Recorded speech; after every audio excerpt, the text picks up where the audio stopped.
하나님의 말씀은 사도행전 6장 1절에서 7절까지 말씀입니다. 사도행전 6장 1절에서 7절까지 말씀, 제가 말씀을 봉독하도록 하겠습니다.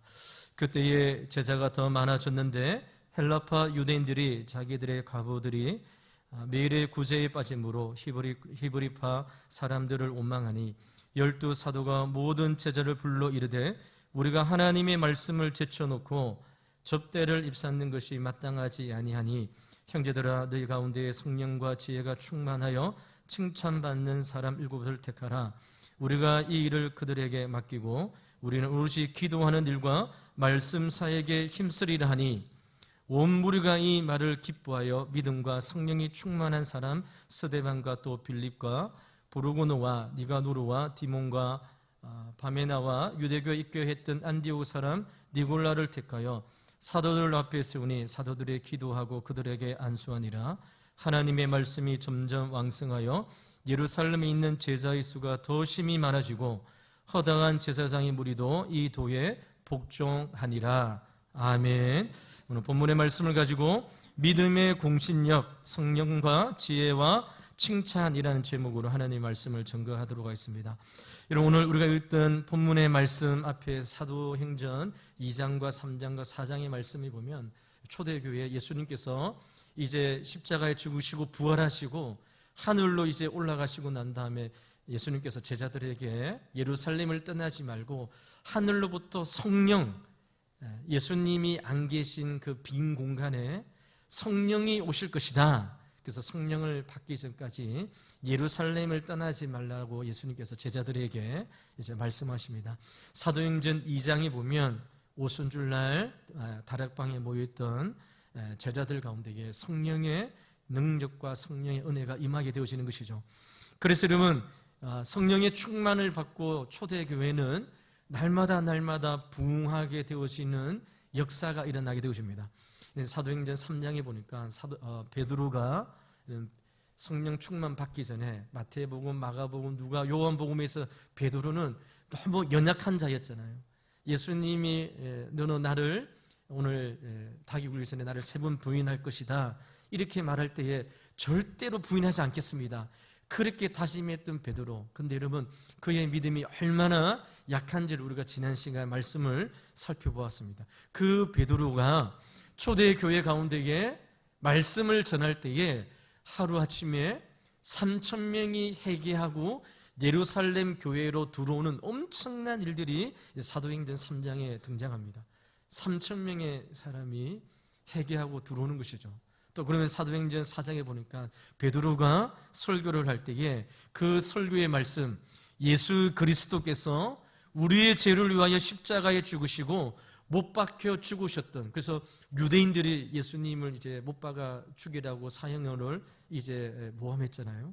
그 일들 가운데에 사도 베드로가 그 말씀을 설교할 때에 3,000명, 또 사도행전 4장에는 5,000명의 사람들이 회개하고 예루살렘 교회에 이제 들어오게 되십니다. 그러니까 여러분, 예루살렘 교회는 하루아침에 8,000명의 사람들이 회개하고 예수 그리스도가 우리의 인생의 구주이심을 믿고 주님 앞에 돌아오는 엄청난 부흥의 역사가 일어나게 되어집니다. 여러분, 얼마나 놀라운 부흥의 역사입니까? 인류 역사상 전무후무한 부흥의 역사가 일어납니다.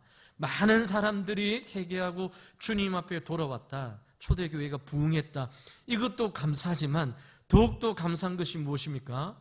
예수 그리스도가 우리의 인생의 소망이 되심을 믿고 주님 앞에 돌아오는 생명의 역사가 초대교회 가운데 일어났다는 것이죠. 여러분, 예수님이 나의 죄를 위해서 십자가에 못 박혀 죽고 구원하여 주셨던, 그리고 예루살렘에 사는 유대인들은 예수님을 십자가 못 박혀 죽은 일이 먼 사건이 아니잖아요. 얼마 전에 자칭 하나님의 아들이라 이야기하고 로마의 정부의 반역죄로 그들이 십자가에 못 박혔던 그 예수가 하나님의 아들이시요 우리의 죄를 위하여 구원하셨던 하나님의 아들이심을 믿고 예수의 소망 가운데 돌아오는 생명의 역사가 하루아침에 8천 명이나 사람들이 부흥의 역사로 교회로 이제 몰려오게 되어지는 것이죠. 많은 사람들이 부흥의 은혜를 경험하게 되어집니다. 그런데 여러분, 사도행전 6장의 오늘 본문의 말씀에 교회가 세상의 희망이 되어지고 많은 사람이 구원받는 이 영광스러운 일들 가운데에 모든 것이 순조롭게 진행되어지는 이 상황 가운데에 교회 가운데에 갈등의 그림자가 등장하게 되어집니다. 여러분, 8천 명의 성도님들이 교회로 몰려오면 아무 문제가 없어지잖아요. 근데 여러분, 많은 성도님이 몰려올 때에 초대교회가 이런 문제로 이제 갈등하게 되었습니다. 오늘 본문 1절 말씀 한번 보시기 바랍니다. 그때에 제자가 더 많아졌는데 헬라파 유대인들이 자기들의 과부들이 매일의 구제에 빠짐으로 히브리파 사람을 원망하니라고 말씀합니다. 교회가 커지고 사역의 양이 많아지고 복잡해졌습니다. 여기에 헬라파 유대인은 이스라엘 외측에 살다가 예루살렘으로 들어온 유대인들이죠. 예수님의 복음의 말씀을 듣고 여러분 유대에 벗어났던 데서 살다가 들어온 사람입니다. 히브리어를 사용하는 히브리파 유대인들과 문화적으로 언어적으로 다른 이질적인 문화 가운데 살던 자입니다. 오늘날 말하면 어떻습니까? 우리 미국에 살던 이민 2세, 한국어를 좀 서툴게 쓰는데 복음의 말씀을 듣고 교회 안에 들어온 자들이 이렇게 공존하는 것이죠. 이런 교회의 갈등이 시작되었습니다. 그 갈등은 구제 사역을 통해서 누구는 도움을 받고 누구는 구제에서 제외되는 일들이 일어난 것이죠. 여러분, 구제는 마땅히 교회가 해야 될 귀한 사역이죠. 근데 여러분, 사역이 많아지고 성도님들이 8,000명 넘어지고 많아지니까 소외된 일들이 있었다는 것이죠. 특히 헬라파 과부들, 유대에 살고 있는 말고 바깥에 있던 과부들이 이런 도움을 받는 일들 가운데 배제되었던 것 같습니다. 이것은 단순히 행정상의 실수가 아니겠죠. 성도 간의 원망으로 번지는 심각한 내부적인 갈등이 이제 발생한 것입니다. 우리 1절의 말씀에 보니까 원망하니 이렇게 한 단어로 되었지만 이 문제가 초대교회 때 진짜 심각한 문제로 갈등의 양상으로 이루어졌던 것 같아요. 그러니까 보니까 교회는 부흥에도 문제가 있고 교회는요 부흥하지 않아도 문제가 있고 교회는 항상 그런 것 같아요. 만약 이 문제가 해결되지 않는다면 초대교회는 분열되어지고 영적인 힘과 능력을 잃어버리는 것이죠. 3,000명, 5,000명들이 회개하고 주님 앞에 돌아왔습니다. 예수님이 우리의 소망임을 믿고 돌아왔는데 교회 안에 이런 갈등이 있는 것이죠.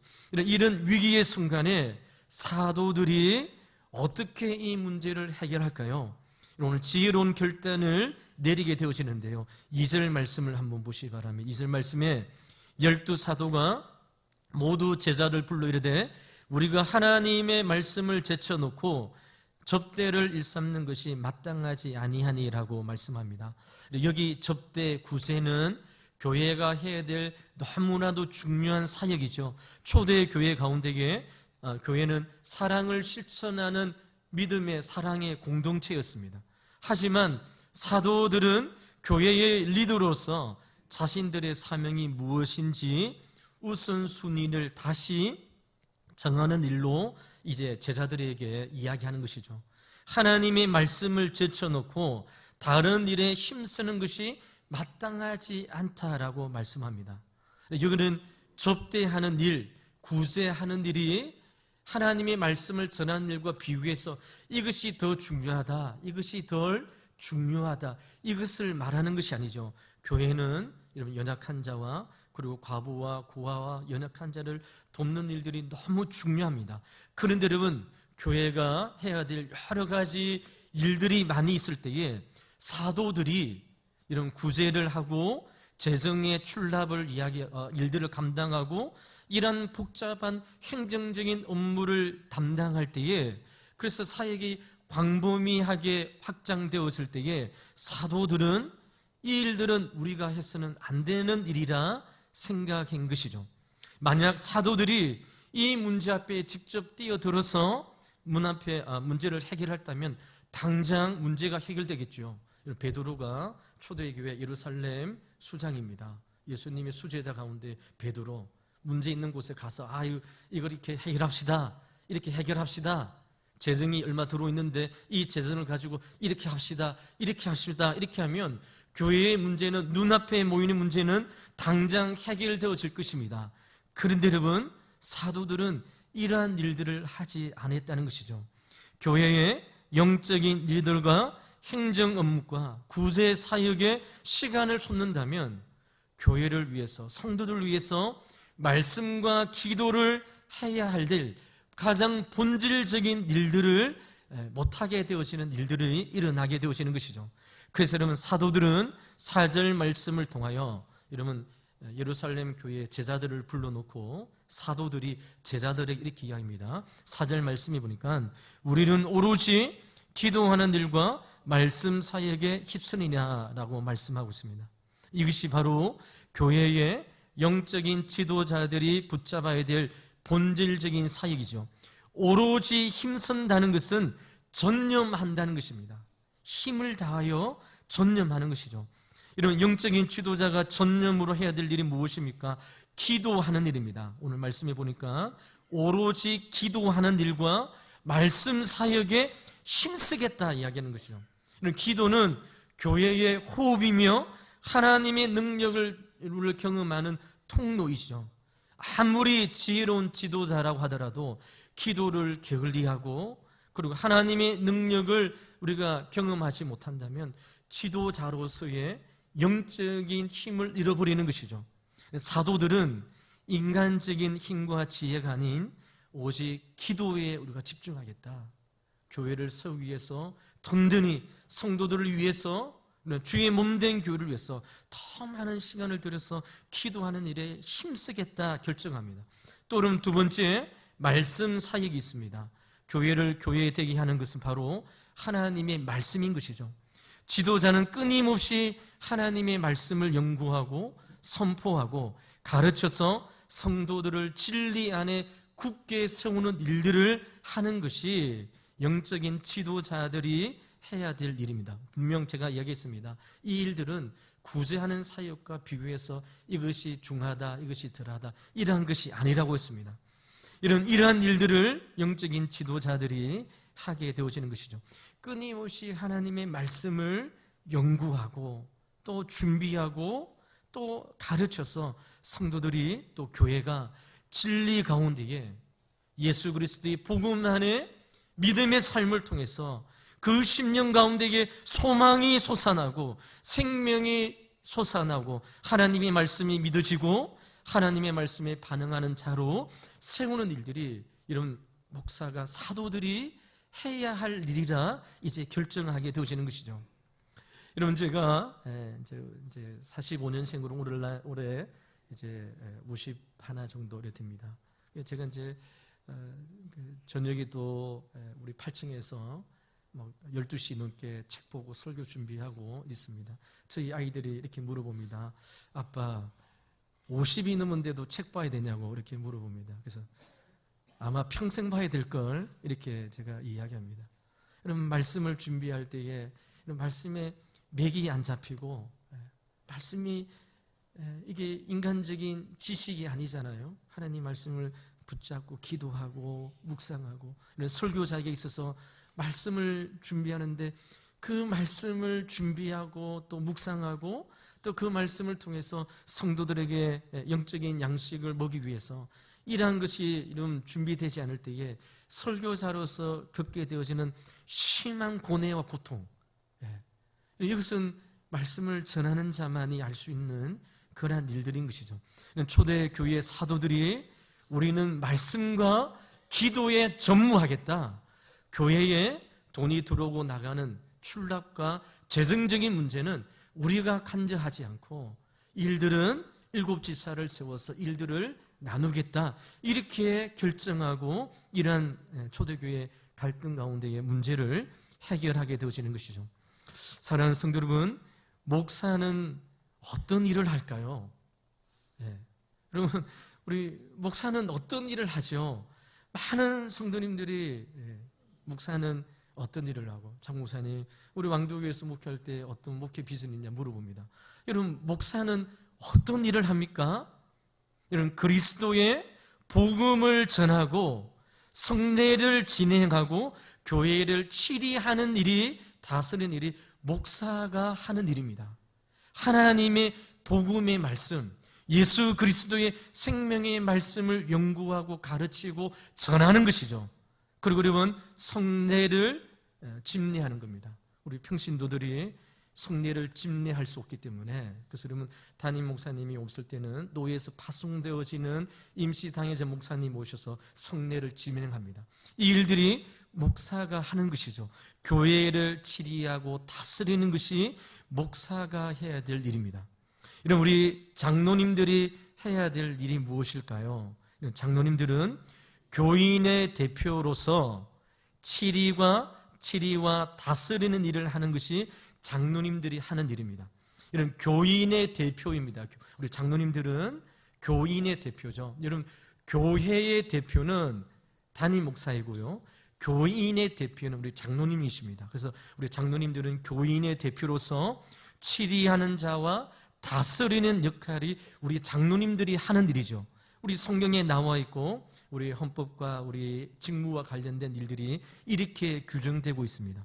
하나님의 이런 치리하고 다스리는 일들이 우리 장로님들이 하는데요, 이런 어떻게 다스리느냐, 어떻게 치리하느냐, 이런 하나님의 말씀으로 성도들을 다스리고 치리하고 권면하는 것이죠. 성도들 가운데에 위로가 필요한 자들에게 하나님의 말씀으로 위로하고 권면하고 다스리고 치리하는 자입니다. 로마서 16장에도 나와 있는 것처럼 이런 교회에 세운 장로들은 이런 하나님의 말씀으로 다스리고 치리하는 것입니다. 그래서 여러분, 우리 예전에 우리 초대 한국교회에 우리 본당에 예배 드릴 때에 우리 성도님들이 앉아있는 좌석, 그리고 우리 목사님들이 말씀을 전한 좌석 한 곳에 우리 장로님들이 앉는 좌석이 있었습니다.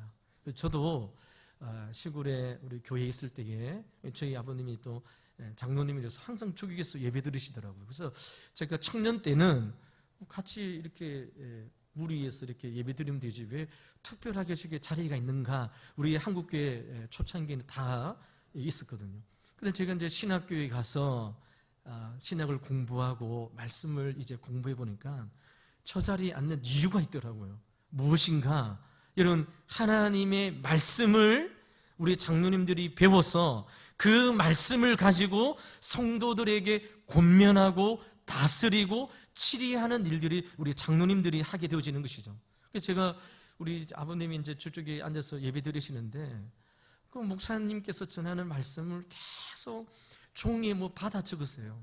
뭘 적는지 보니까 그거 적어서 또 집에 오셔서 보시고, 이런 예전에 우리 한국교회에 11시 예배가 드리면 장년부 성도님들 대상으로 10시부터 10시 반까지 장년부 성도님 대상으로 우리 성경 공부하는 반들이 있었습니다.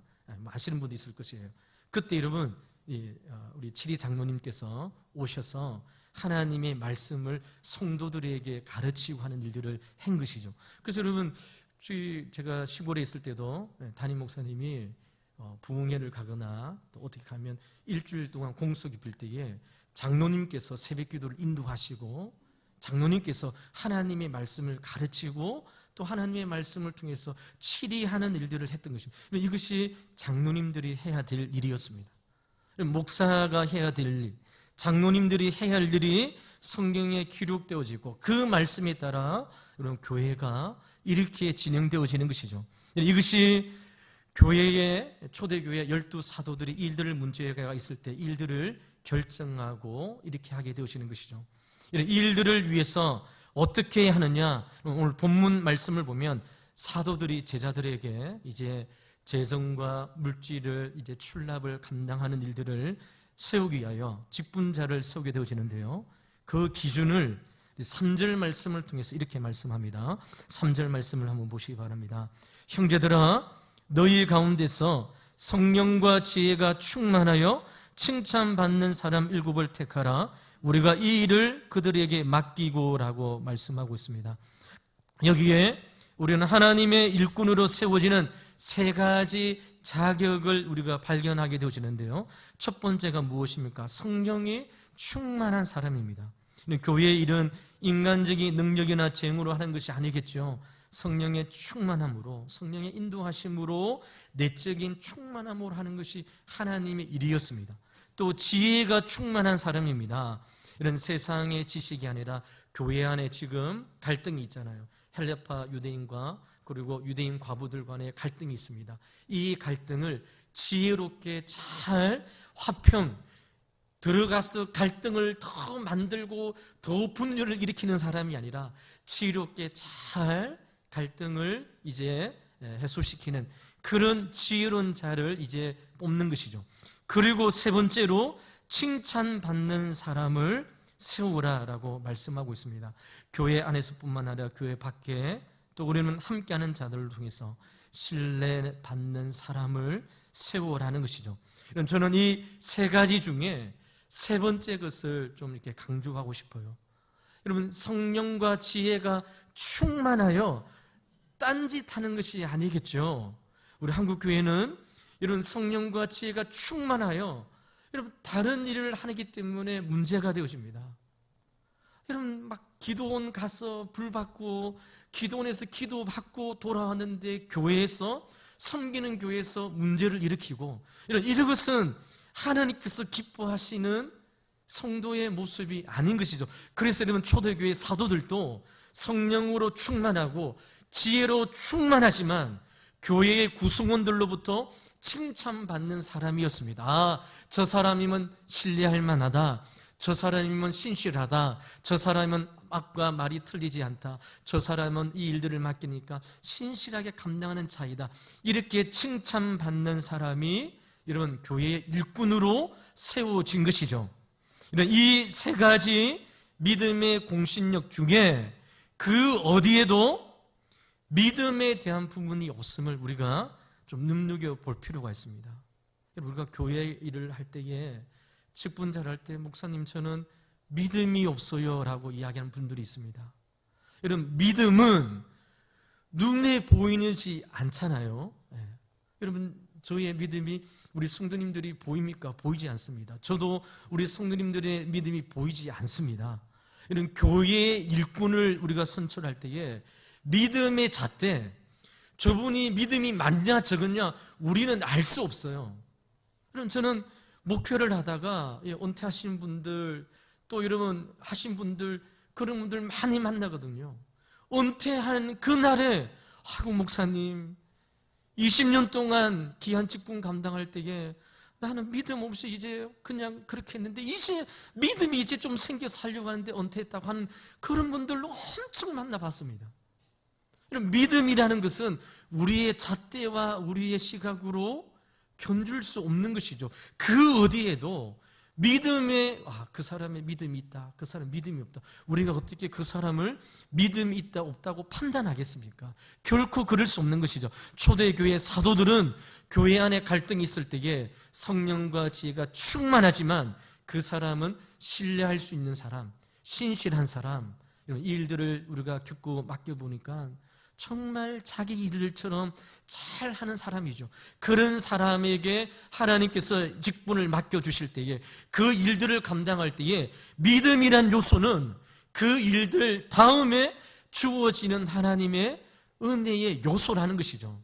믿음으로 순종하여 그 일들을 해보니까 내 가운데에 믿음이 생기더라는 것이죠. 믿음이 있기 때문에 그 일들을 하는 것이 아니라는 것이죠. 누가 믿음이 있기 때문에 목회길을 가고 누가 믿음이 있기 때문에 하나님의 일들을 감당하겠습니까? 하나님께서 맡겨주시니까 이런 그 일이 하나님의 일이고 그 일이 교회에 덕이 되어지고 성도들을 섬기는 일이기 때문에 그 일을 소중히 여기고 이런 이름과 빚도 없이 그 일을 묵묵히 해나는 사람, 그 사람을 통해서 사도들이 제자들에게 그 사람을 뽑아라는 것이죠. 그 사람을 세우라는 것입니다. 초대교회 공동체 가운데에 여러분 우리가 읽었던 말씀처럼 헬라파 유대인들도 절반이 있습니다. 그리고 여러분 유대파 그리스도인도 절반이 있습니다. 이 두 그룹 가운데에 서로 믿음이 없는지 서로 보고 저 사람 믿음 없는데 어떻게 일곱 집사로 손편을 이렇게 하지 않았다는 것이죠. 무엇입니까? 여러분, 하나님께서 주셨던 자그마한 사역들, 조그만 일들 하나님께서 맡겨주셨으니까 순종함으로 그 일들을 감당하는 사람, 성실한 사람, 칭찬받는 사람, 그 사람을 세워서 하나님께서 하나님의 일들을 맡겨주시고 그 일들을 감당할 때에 우리의 능력과 힘으로 감당하지 않기 때문에 기도하게 되어지고, 그리고 하나님 앞에 나와 주님 눈물로 기도하고, 주님께서 맡겨주신 일들인데 내 힘과 능력으로 감당할 수 없기 때문에 하나님 앞에 엎드리는 것이죠. 그럴 때에 그 심령 가운데에 하나님께서 은혜를 부어주시고 믿음을 채워주시고, 하나님께서 그 가련한 심령 가운데에 하나님의 놀라우신 은혜를 부어주시는 것이죠. 우리에게 필요한 것이 무엇입니까? 작은 것이지만 하나님께서 맡겨주신 거니까 순종하는 마음으로 그 일들을 감당하는 사람을 통해서 하나님께서 초대교회에 지혜와 성령이 충만하지만, 그러나 그것을 통해서 딴짓하는 것이 아니라 성도들을 세우고 주의 몸된 교회를 세우고 맡겨주신 일들, 당회와 또 목사님들이 맡겨주신 그 일들 정말 이름도 빛도 없이 하나님을 위해서 성실하게 감당하는 사람이 주의 일꾼이 되어지는 것입니다. 그리고 난 다음 하나님께서 주시는 은혜의 역사, 믿음의 역사, 하나님께서 그 사람을 불쌍히 여겨주셔서 기도하는 가운데에 놀라운 은혜를 부어주시고, 또 이러면 우리의 힘과 능력으로 감당할 수 없잖아요. 우리의 마음은 이만큼 앞서고 있는데, 여러분, 우리의 마음은 100보 앞서 있는데 그렇지 않을 때 우리 마음이 앞서기도 되고 또 하나님 앞에 기도하게 되어지고, 그러면서 우리 자신을 하나님의 말씀으로 기도로 우리 자신을 단련하고 주님 앞에 세울 때 하나님께서 우리에게 믿음이라는 선물을 우리에게 주시는 것이죠.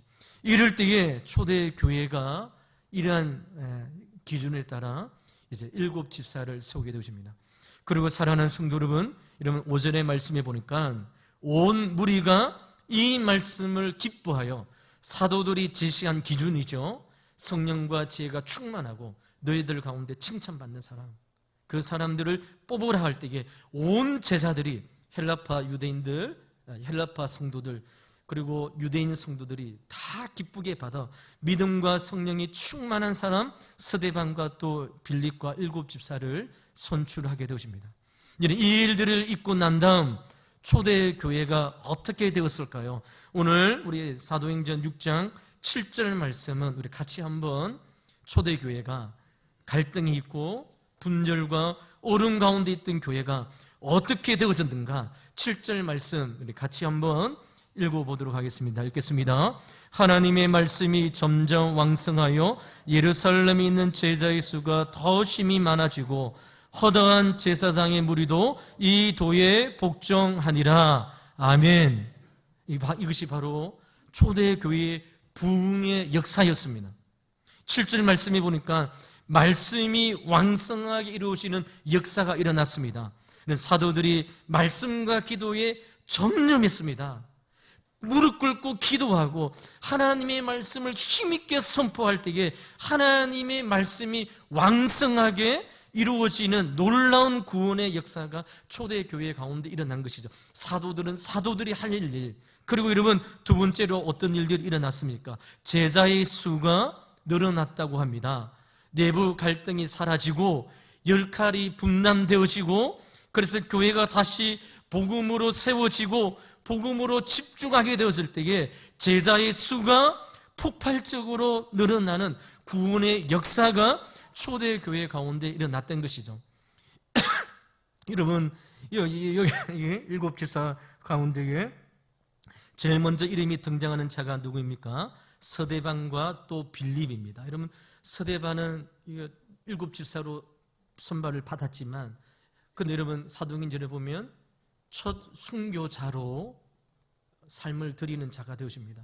이런 빌립은 어떻습니까? 사도행전 9장에 보면 사마리아 성으로 가서, 광야로 가서, 지금으로 말하면 이집트 내시죠. 애굽의 내시, 이집트의 내시가 예루살렘을 방문했다 돌아갈 때에 성령께서 빌립 지사에게 임하여 돌아가는 애굽의 내시에게 세례를 베풀려고 하는 성령의 음성을 듣고 초대교회 7 지사가 처음에는 여러분 행정적인 출납, 돈이 들어오고 헌금을 관리하고 이번 달에는 누구를 도와주고 누구를 어떻게 이런 일들을 하다가 성령의 충만함을 통해서 성령 역사 가운데에 애굽으로 내려가고 있는 내시에게 이런 세례를 주고 그러한 일들 가운데에 7 집사님들이 이러한 일들 가운데에 사용되어지고 폭발적인 일들을 감당하게 되어지는 것이죠.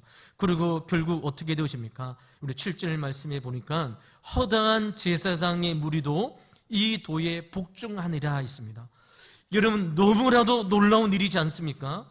제사장들은 유대 교회에서 가장 완고하고 예수님을 대적하고 이런 사복음서에 나와 있는 예수님을 끊임없이 공격했던 자, 그 자들이 초대교회의 놀라운 폭발적인 부흥의 역사를 통해서 교회가 갈등이 있었지만 이런 사도들은 말씀과 기도에 전념하고 이런 교회의 재정적인 문제는 성도들이 감당할 때에 이러한 일들을 통해서 이런 제사상의 허다한 무리도 이 도에 예수 그리스도의 복음의 말씀에 복종하여 놀라운 구원의 역사하심이 초대교회에 일어났음을 우리에게 말씀하고 있는 것이죠. 교회의 영적인 능력 앞에 세상이 무릎을 꿇었다는 것이죠.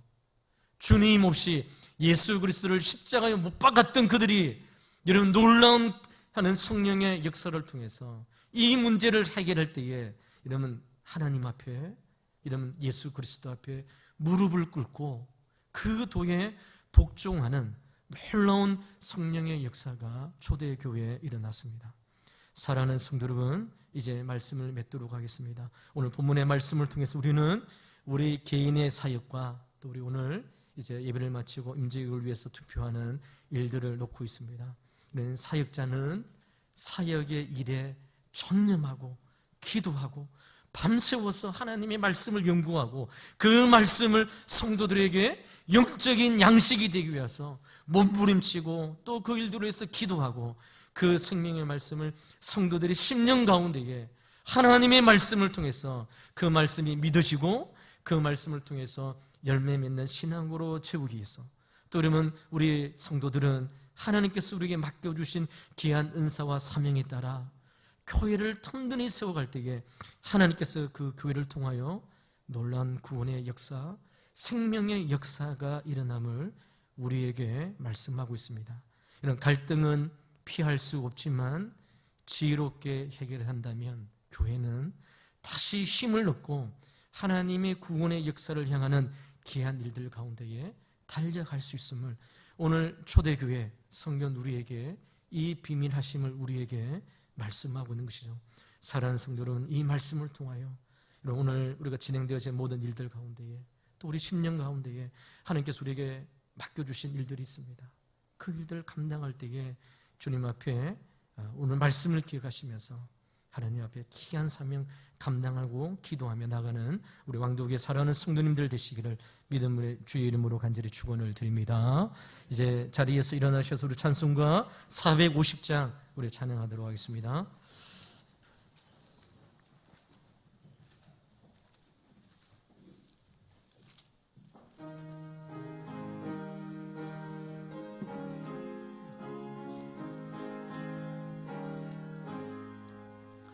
내 평생 손이 거분 주의 일하다가 이 세상 이별하는 날 주 앞에 가리라. 금 같은 헛된 세상 일 취할 것 무엇냐. 이 수고함만 하여도 헛된 것뿐일세. 불같은 시험 많은 악 겁내지 맙시다. 구주의 권능 크시니 이 지키고 남겠네. 금보다 귀한 믿음은 참복의 대도다. 이 진리 믿는 사람들 다 복을 받겠네. 살같이 빠른 광음을 주위에 아낄세. 온 몸과 마음을 바치고 힘써서 일하라.